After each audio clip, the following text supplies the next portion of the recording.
Hi there, everybody. My name is Kate, and welcome to my channel, Trinergy Awakens Naturally. So, as you can see, with a fun little rock and a wonderful little tree at one of my most favorite spots to visit, Mueller State Park in Colorado. It's just a beautiful, pardon me, this isn't Mueller State Park. This is 11 Mile Reservoir in Lake George, Colorado. So, the other one is a favorite as well. But anyway, this rock started speaking, and so I thought I'd sit down and make contact with it because that looks like a pretty decent eye going, and it just caught my attention. I thought, okay, I'm going to sit down and see what the channel is because I believe we're going to get one. I'm out here today. Part of why I'm out here today is to diffuse some frustration and some, anxiety and absolute bitter boots and stuff that I was having, that growing resentment at someone that I did not previously feel that with. And when there's a sudden shift in, how I feel about someone or what they're doing, that says a couple of things to me. It says that there's a shift in consciousness for me.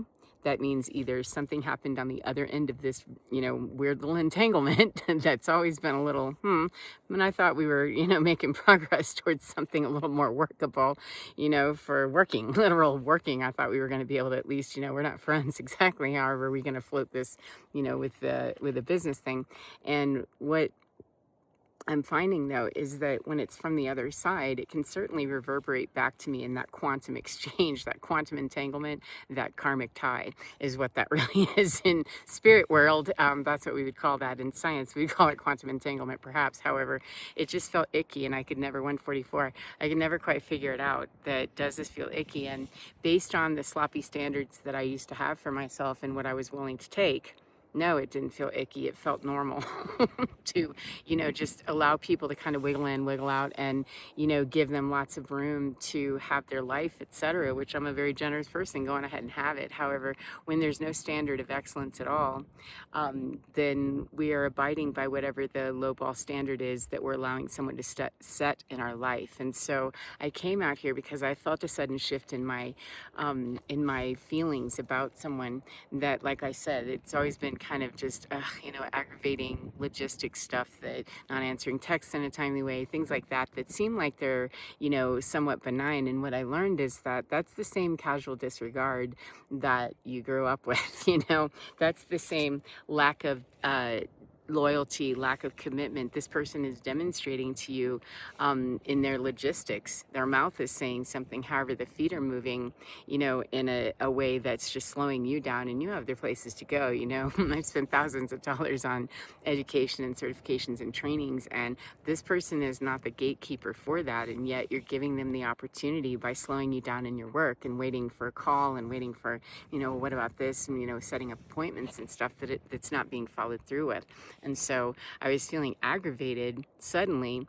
And if the other side, if there was a feeling from the other side that was kind of reverberating back, it is possible, but it was more so noted that I felt a real kickback once I came to the realization that, oh, this doesn't matter. Business, friend, family, lover, it does not, 333, it does not make any kind of a difference whatsoever. When we are seeing movement or steps that are inconsistent with somebody, not answering a text or waiting forever to answer one, or just not even acknowledge, that when we're giving, proving worth and proving value. I didn't really think that's what I was doing. However, when we got swung around to, this is the last bit, what we had plans there, this was supposed to be the way it is, and what do you mean, what is going on? And so I already hadn't, it's been building for a couple of days, and when things finally come to the light, I can do one of two things. I can feel guilty, ashamed, bad, awful, oh God, how could I have made this mistake again? Or I can coax and coach the part of me that's going, wait a minute, did I just, make another mistake? Did I really just trust someone? What the hell just happened? What the hell just happened is the reenactment of a pattern at another layer that is so nuanced that I wasn't clocking it as the insult that it was, because I assumed, well, I'm giving someone leeway to be, their best self, etc. And yet it's really not that. When it's consistently slowing me down, I'm enabling someone to enable me in enabling them. We're playing a codependent game with one another, and those are toxic. No matter what mouths are saying, no matter how politely people are playing, The impolite is the obvious disregard for this is sacred work that I do, and I spend a lot of time and a lot of money, and a whole lot of sacrifice to make stuff happen to get the training that I've gotten. And I just know things spiritually that I know, and to put that all together has taken a lot of time to cultivate the skill. And if somebody else doesn't already recognize that, if I have to bring them up to speed or talk to them, etc., if they don't recognize that and they're not engaging me, they're not seeing that. They're not seeing where I'm headed, what I'm doing. They're not clocking it. And me giving room for somebody else to wiggle around when they're already not clocking what I'm doing and what I'm about, and the sloppy standard that, somebody else is willing to take is not the one that I'm willing to take. I take my work very seriously, and I take my life very seriously, because my life, 545, for me, is a walking meditation. It's my walking purpose, to be aligned every single day from start to finish, eyes open, eyes closed, and everything in between, to stay aligned. And anywhere where I'm misaligned and finding plugs and finding blocks and people, if I have to work really hard to help people, put stuff together to work with me, that's not the right audience. And I darn sure do not call unreliable, disloyal, disconnected, disengaged people my friends, my family, or my work to do that I don't get paid for.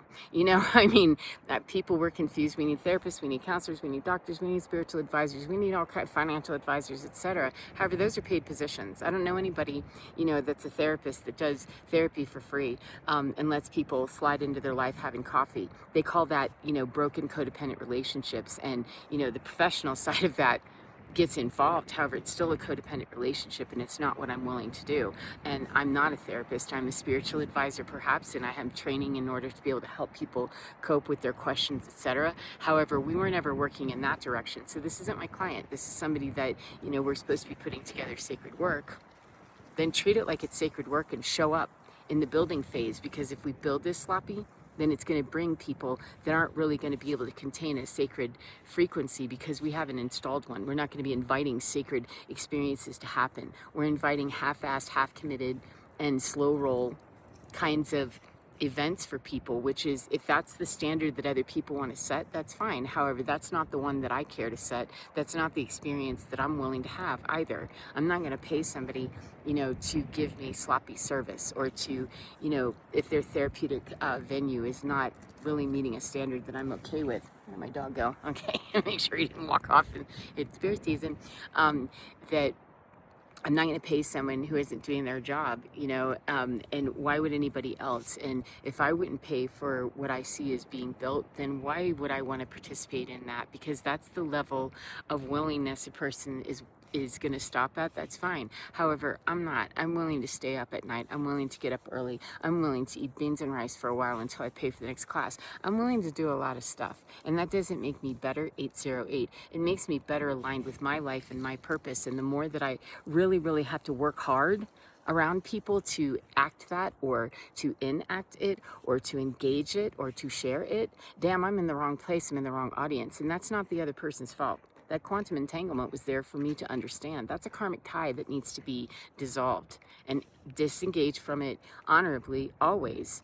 I don't have to be angry about the person and where they are and stuff.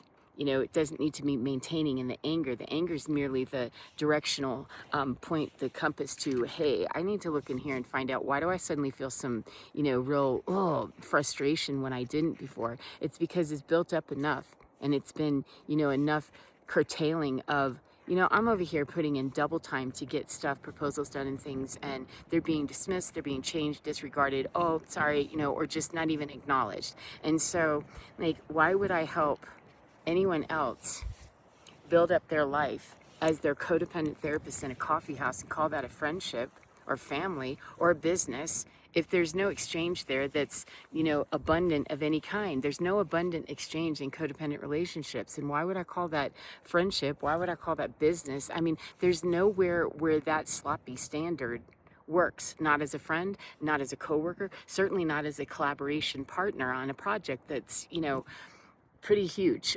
So, dipping out of the opportunity to partake in something because it doesn't meet the standard is far better and demonstrates far more commitment to what my sacred intention is, which is to not bring a sloppy product, to not bring a sloppy show, to not bring something that doesn't have on board me plus everybody I've made contact with. I'm very selective and I do most of my work myself. If I don't know how to make a business card, but I'm going to figure out how to, because I don't want to have just any old person helping me build what is my legacy. And my legacy can be me and my little old, pets and me living my tiny little life, or it can be my big giant cosmic, life out there in the universe somewhere. It's nobody else's business. However, if I make it somebody else's business by allowing them to start, designing with me or for me, or I start altering because of that, that's me understanding not fast enough.